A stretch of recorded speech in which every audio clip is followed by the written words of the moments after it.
let's go back to the UFC in 282. We have a very exciting matchup in the light heavyweight division. We have Jan Blachowicz taking on Magomed Ankalaev. And Alex, can you give us the tale of the tape?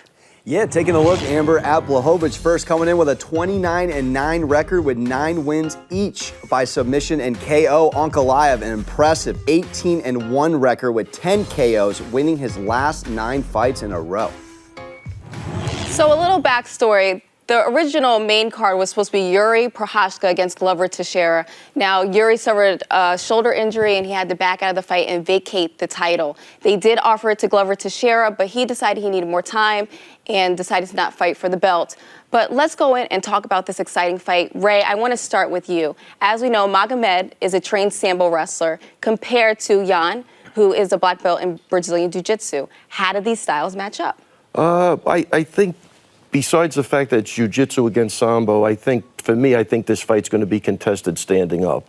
And one of the things I don't like about Jan is if you go back and look at his last 6 fights, a lot of those victories came against guys that were moving up from 185 to 205. So I think Ankalaev, being the bigger guy, is going to pose a major problem. I do think this will be decided on its feet, but if it went to the ground, I think the sambo will negate the jiu-jitsu in this fight particularly.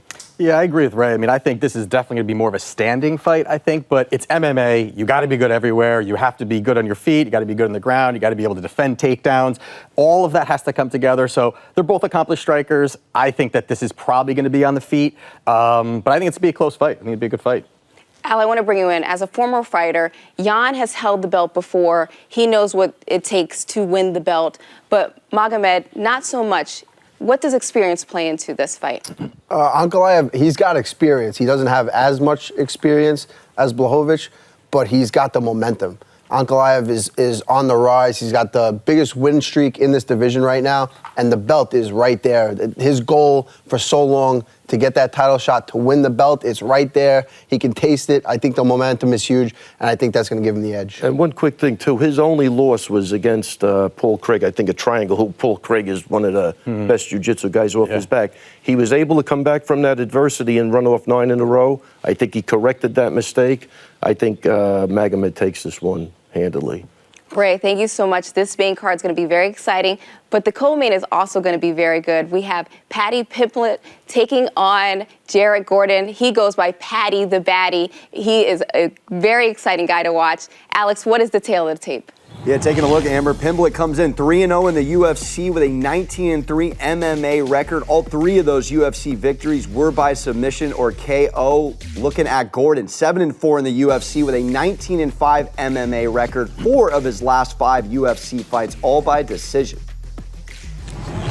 Kyle, this is a very exciting fight, mostly because he has a great bounce, but also in the very few fights that he's had in the UFC, he's had very exciting, hot endings. Yes. What can we say about this kid? I mean, definitely the hype train is there. He's the guy that UFC is starting to be, you know, they're trying to push him up a little bit. But this is a tough fight. I mean, I think that Gordon's battle tested. He's a tough guy. If he can get in there, he's going to stay in his face. He's going to keep going forward. And I think it's really going to come down to, can he move forward? Can he find that finish? If he does, I think that's where he can kind of have some success if he really pushes forward. But Gordon's going to be there.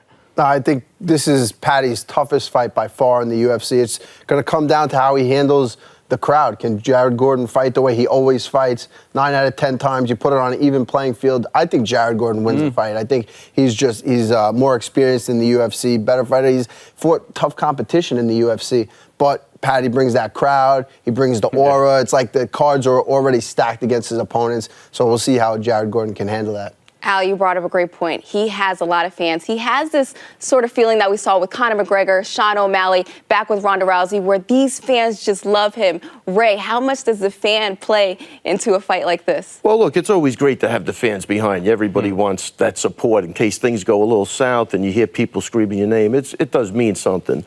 But again, I think it's just, to me, it's a question of, is he biting off a little too much that he can chew at this point? The UFC definitely wants to build him.